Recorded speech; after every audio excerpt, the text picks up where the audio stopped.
Kaya si Kap at Bernabe na rin mismo ang bumaba dito para makita niyo na rin ang kalagayan ng mga kapitbahay natin dito sa Manggahan Uno. Kung meron mo kayong problema, nandito ang ating asosasyon at pwede rin naman mo kayong dumiretso sa barangay pag meron mo kayong konting.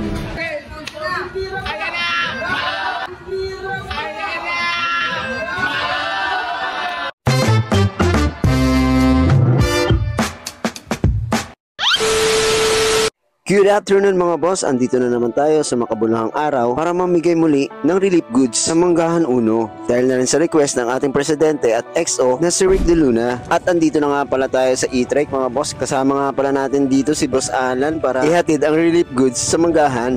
At sa mga oras na ito mga boss, andito na tayo sa Manggahan at kasama na natin dito ang ating kapitan at Bernabe. Siya na rin pumunta dito kasama ang mga barangay staff para mag-abot ng konting tulong sa ating mga kapitbahay na nabahaan nung nakaraang bagyo. Yung mga pinagbigyan pala natin dito ay hindi mga nakalikas o nakapag-evacuate sa evacuation area nung kasagsagan ng bagyo. Kaya si Kap at Bernabe na rin mismo ang bumaba dito para makita niyo na rin ang kalagayan ng mga kapitbahay natin dito sa Manggahan Uno. Dahil na rin sa request ng ating president at XO na si Rick De Luna ay agad na napaabot ng tulong si Kap at Bernabe para sa ating mga kapitbahay sa Manggahan Uno. Hindi kaagad nagdalawang isip ang ating kapitan para magpaabot ng tulong para sa ating mga kapitbahay. Ganyan kasipag ang ating kapitan at Bernabe. Makikita mo talaga siya sa inyong lugar para mag-ikot at mangamusta sa ating mga kapitbahay.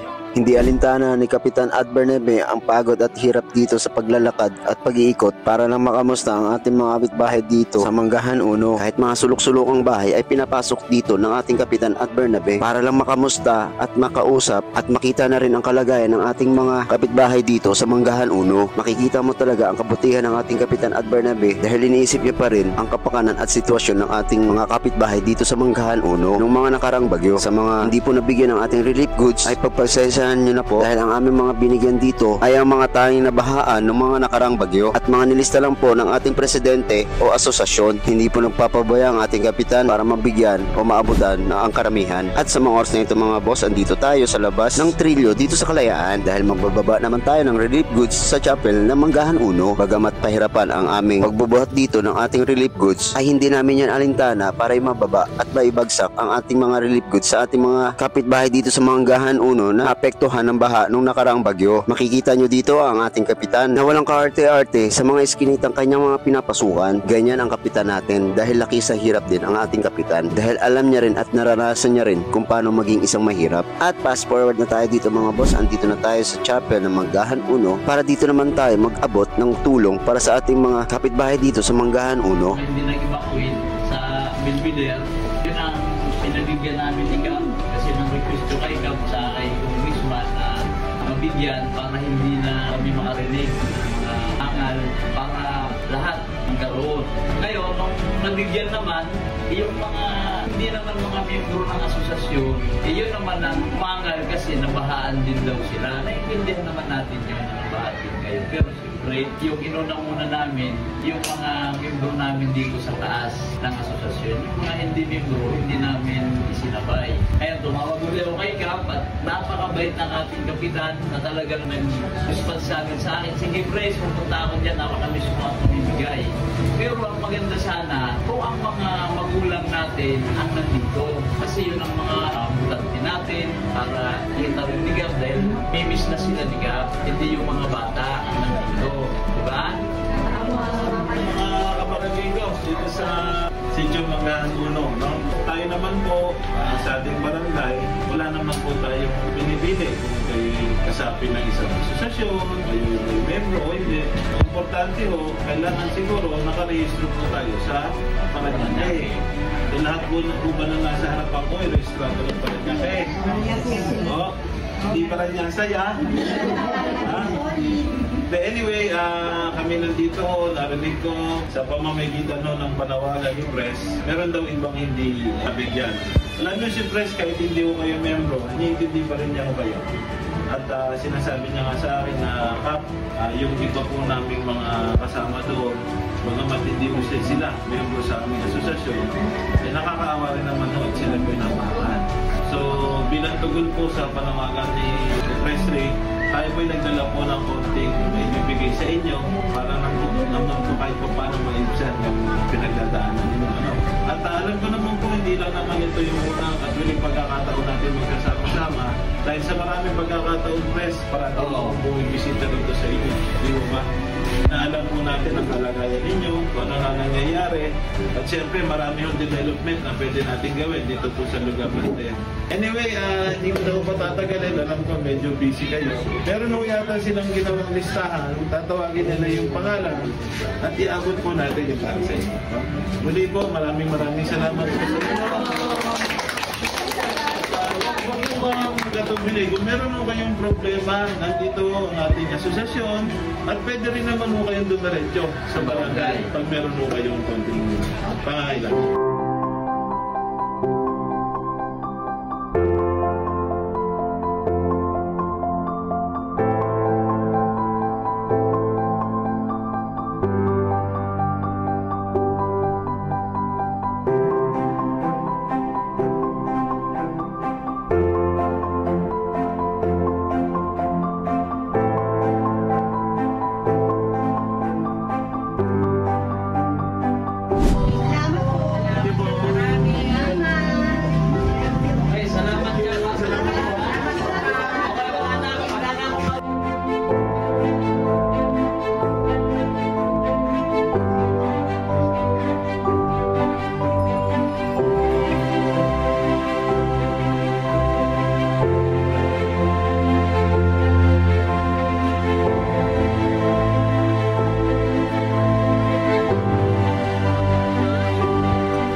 At sa mga oras na ito mga boss, andito naman tayo sa Manggahan 2 upang mamahagi din ng relief goods at hygiene kit para sa may mga bata o may mga anak na baby. At sa mga oras na ito mga boss, meron nga palang isang problema dito ang ating kapitbahay na taga Manggahan 2 patungkol dito sa kalsada nila na binabaha, at agad naman na itong napansin ng ating kapitan na si Ad Bernabe na para tugunan ang kanilang panawagan at para maayos itong daanan nilang binabaha na animong parang ilog dito sa gitna ng kanilang kalsada. Kaya naman sa tulong ng ating kapitan ay tutugunan ng ating kapitan Ad Bernabe ang kanilang mga problema dito sa kanilang daanan. At dito naman mga boss, meron din naman silang tinugon sa ating kapitan Ad Bernabe patungkol naman dito sa kanilang kanal na barado, at agad naman itong napansin ng ating kapitan para tugunan at planuhin ang pagpapagawa dito. Nagpapatuloy po tayo sa pag-iikot para magbigay ng relief goods at hygiene kit sa ating mga kapitbahay dito sa Manggahan 2.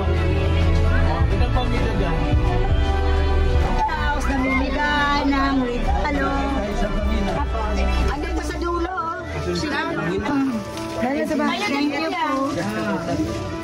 Kompleto yan, maganda yan, meron pang panglinis. Kahit hirap na hirap dito ang ating kapitan Ad Bernabe sa pag-iikot sa mga iskinita, ay hindi niya pa rin alintana ang sikip ng kanyang tinadaanan para lang mahatiran ang ating mga kapitbahay dito sa Manggahan. Ganyan kasipag ang ating kapitan at kabuti para sa kanyang nasasakupan. Hindi niya po tayo pinapabayaan kung magtutulungan na lang po tayo sa ating komunidad na maging maganda at maayos. Alam nating marami tayong gusto sa ating komunidad, kaya iparating na lang natin sa ating namumuno kung ano ang ating hangarin. Bilang isang individual o grupo, suportahan natin ang ating namumuno at maging isang mabuting mamamayan ng Barangay Merville dito sa lungsod ng Parañaque. Di natin dapat pagtularan ang nakikita natin sa ibang lugar. Ang isipin natin maging maayos, maganda at kaaya-aya ang ating komunidad. Syempre sa huli, tayo lang naman din ang makakatulong sa ating komunidad para umunlad.